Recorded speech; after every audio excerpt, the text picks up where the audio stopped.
Here's Anthony. Now we're going to do an interview with Chris from Wirksworth. He owns various businesses in the town, including the Mistral Restaurant. We're here with Chris Bulaitis, who runs several businesses around Wirksworth. Okay. Yeah, hello. First up, what is your role in the community in Wirksworth? Well, my role is that I live in Wirksworth and I have two daughters and a family, and most importantly, my role is being a member of the public that live in Wirksworth and using all the shops and facilities that Wirksworth has. But I also own the Mistral French bistro in the marketplace in Wirksworth, and that's one of my businesses that I own. Another 11 actually, in fact, across the whole of the East Midlands. So I'm a restaurateur by trade, perhaps. What other business do you run in Wirksworth? Say that again. Sorry, Anthony, didn't hear. What other businesses do you run in Wirksworth? Do you run any other businesses in Chris, or is it just the restaurant? I only have one business in Wirksworth, which is the restaurant here. Brilliant. So in terms, one of the things we've kind of extended with people on I like the fact that you kind of, when you said about your role in the community, you kind of said it was more as sort of a father and a family man. I thought that was quite nice. I mean, how do you feel within the community of Wirksworth? Do you find that during COVID and the lockdown it's been quite supportive? Well, I do have another role in Wirksworth. I keep forgetting this one. I'm the treasurer of the Wirksworth Carnival. So I get involved, in planning for the carnival, which didn't happen this year, but hopefully we'll manage to do something next spring. I think the community in Wirksworth mostly is a fantastic knitted community with such a diverse range of different individuals. So you have lots of people that have been, that are local born and bred, and other people that have come into the community, but somehow the community just keeps growing and finding new avenues to express itself through lots of different things, whether that's work or pleasure, leisure, or support, actually. And there's a lot of support during the lockdown that has taken place for vulnerable people, particularly, where other people have helped them out, take them to the doctor's surgery, get them some shopping, and I think that's it's a very, very close community. That's really good. Jacqueline said something similar, didn't she, Anthony? Yes. I think she said that there's an overall really supportive network, and I think both me and Anthony have got that vibe, haven't we, Anthony? Good. Yes. So in terms of businesses, Chris, kind of when was doing just to give a bit of a background for people listening. So how's it affected your profits? Yes. So so Anthony's come up with all of the questions for this for both of the interviews with yourself and Jacqueline. One of the things he come up with was wanted to find out how it affected your profits. Well, Anthony, the business without money coming in the till at one end, or through credit cards, or however you get money into the business, if it doesn't come in, then there's nothing left, because you don't make much profit if you don't have any sales. So we were closed about 3 months during the lockdown of March, April, May, June. Well, more than 3 months, really, wasn't it? And when we reopened, lots of people came in. So we had a very busy time in summer, July, September. And we also started developing a takeaway business as well, which we didn't do before. So it's been very difficult to make profit this year because you haven't got money coming in. You've still got the same costs going out on the.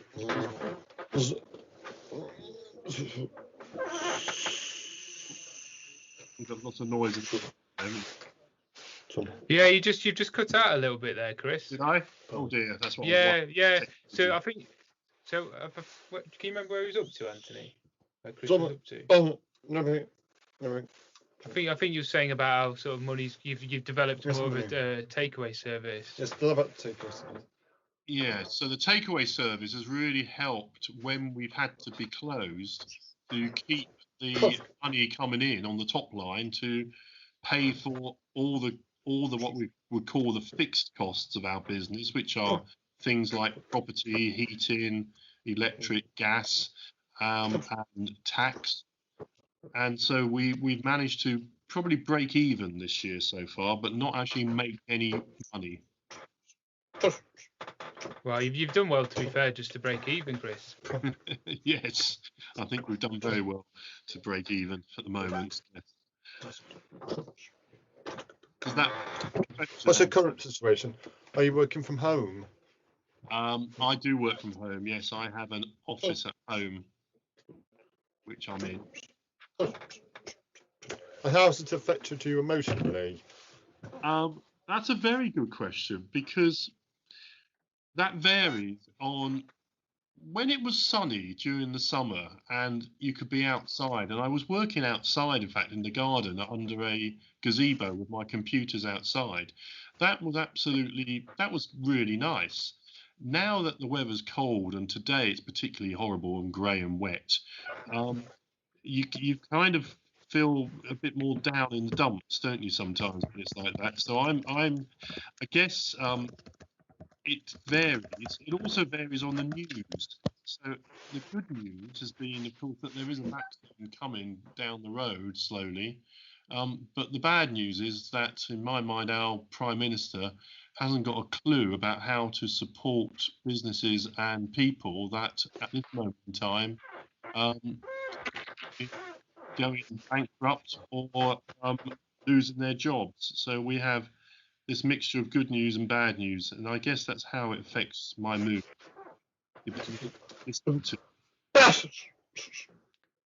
Yeah, just going to give Anthony a minute, Chris. Yeah, okay.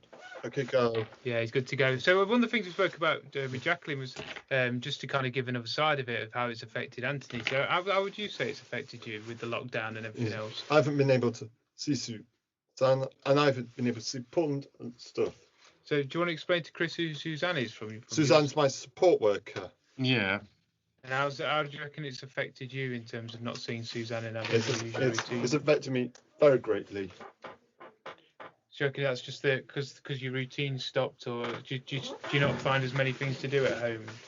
Yes, I think so, yes.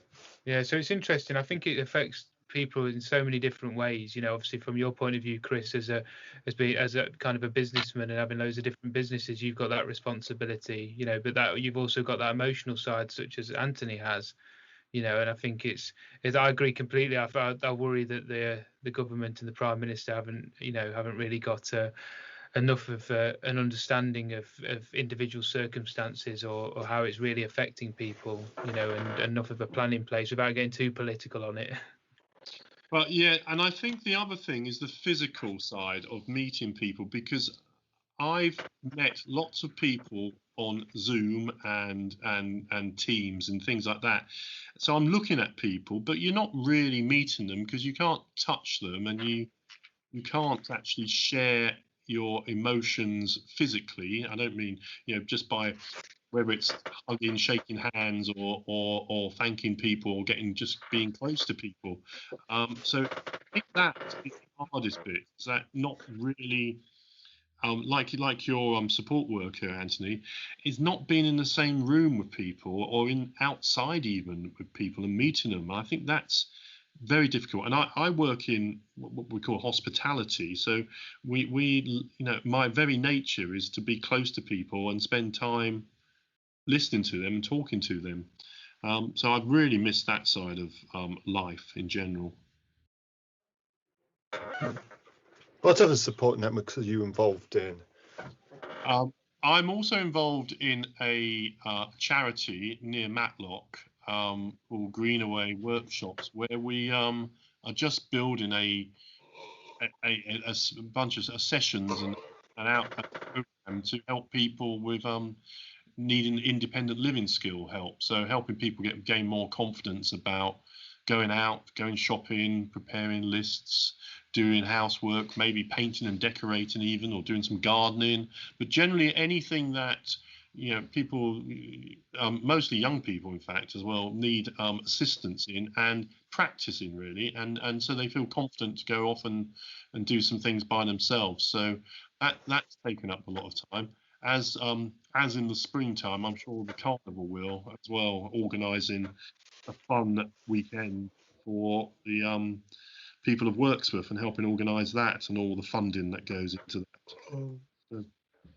So I No, take that's really. quite seriously. Yeah, we'll have to come down when Chris does the carnival. Yeah, Anthony. Yeah, we'll have to interview him and some people that are attending it. yeah, right. Yeah, because I've never been to the Wirksworth Carnival, Chris. Now I tell you, the really good one is on the Saturday, which is the wheelbarrow race, where the Oh pubs. yeah, that sounds great. Yeah, you can find, if you search the wheelbarrow race online, you'll find some pictures and videos of people pushing other people around the wheelbarrows from pub to pub and having a half of beer and racing through the streets of Wirksworth on a Saturday evening. And it's that is a very fun spectacle. Of course, some people end up being quite sick from drinking too much beer, I can imagine. running.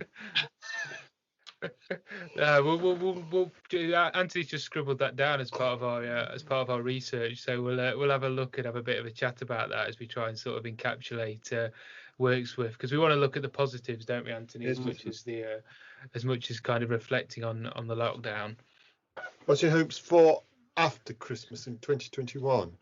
Well, I'm a very optimistic person in life generally. So, Anthony, I think that once the virus and the COVID is under control with the help of the vaccine and the weather improves, I think most people will be desperate to get out and meet each other and be friendly to each other and really celebrate the fact that we're through a very strange year of all our lives, which hopefully won't repeat itself in a rush, but something that we probably learned a lot about ourselves and other people as well, and business. You know, we've had to change things, so we've learned a lot, and hopefully we won't forget that, and hopefully we'll use the benefits of learning to help make a great community here, and also help make a better world in the end with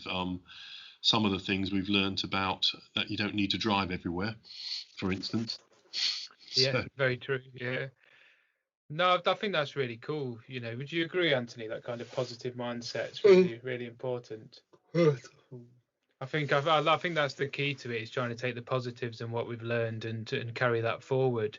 Really, just so obviously we've kind of reached the end of things, Chris. There, I mean, what I'd like to do is kind of just explain to yourself what we're trying to achieve with the podcast. I mean, Anthony, do you want to give Chris a bit of an update of what we've done so far with the podcast? We've had interviews with Lucy from Free Media Matlock and Jacqueline from Wirksworth Heritage. mm-hmm. This is one time. And what was our intentions with them interviews, Anthony? What do you reckon? How they've been coping with COVID. And to get sort of an overview of Wirksworth, wasn't it? Yes, please. Yes. Yeah. And what's one of the things that you said to me? My disability. Right. Just be autism. Just be yourself. Understand? You wanted to talk about your disability a little bit as well in the podcast, didn't you? This is. And there was a lovely moment, Chris, and I mentioned this to Jacqueline. You don't mind me telling Chris, do you? No, don't. Brilliant. So so when we was project planning for the and you'll hear it in the podcast, Anthony leant over to me and wrote down disability, and then there's a lovely moment in the podcast where he kind of gives advice on people with autism and what to do to survive. What was that advice, Anthony? That you give for people who've got just be yourself. Yes. Just be yourself, and I think that's so cool. You know, just such a lovely thing. You know, and I think that because you want to be a broadcaster, don't you, Anthony? Yes, please. Yeah, and I think that one of the things that we've learned with both Anthony and Jack is that there's so many skills that people have once you spend a bit of time with them. And hopefully that will come across with this podcast. So with that in mind, Chris, do you have any questions for myself or Anthony? Well, firstly, when's the podcast going to go out, and how can I listen to it? So that will be one. But I presume you'll tell me that, won't you? Yeah, I think I'd make time to let you know, considering you've come on and you've contributed some lovely content. Yeah, Anthony, where do you live, Anthony? Kimberley,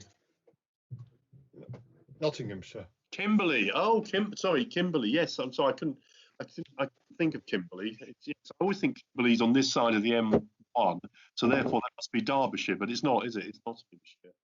No, it's not. It's not too far, to be fair. It only takes us about. When I pick Anthony up in the morning, it only takes us about maybe 35 minutes to get over here. Yes, it's good. Just down the A610. Yes. All right. So and is there lots to do in Kimberley? There is there. Yeah. There's a bit. Yeah.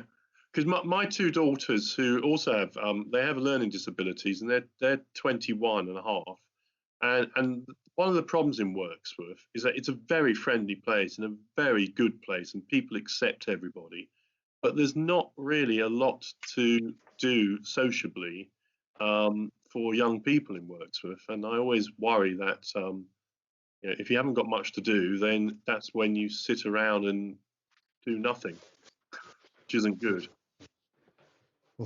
Do you say that Kimberley has a lot to do for you as a young person, Anthony? I don't think so. No.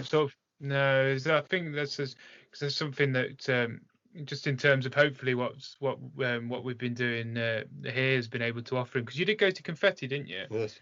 Can you remember what you did at Confetti? I did video stuff. Oh right. So, and how did you get on at Confetti? Because they're the people that run Knott's TV, really. Yes, it's a bit nice. Yes. Yeah. Because you enjoyed it, didn't you, man? But Yes. I think once the groups got a bit bigger, Yes. because you find that you do better in smaller groups, don't you? Plus, I went to space inclusive in Nottingham also. So you just want to repeat that for Chris? I went space inclusive in Nottingham also. Space inclusive. Is that I don't know space inclusive. Is that a centre that people go to learn things, Yes. or what? Yeah. Yes.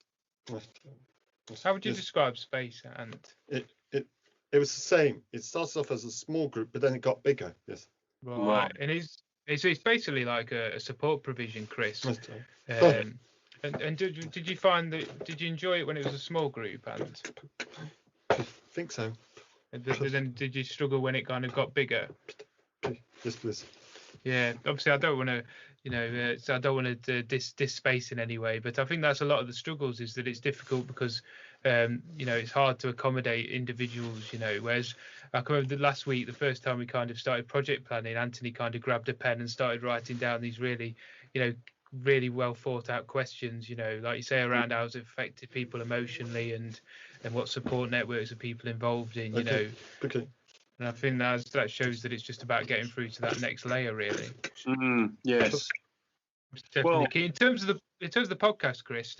So we've at the minute, literally just before we've called you, we're starting to edit it together.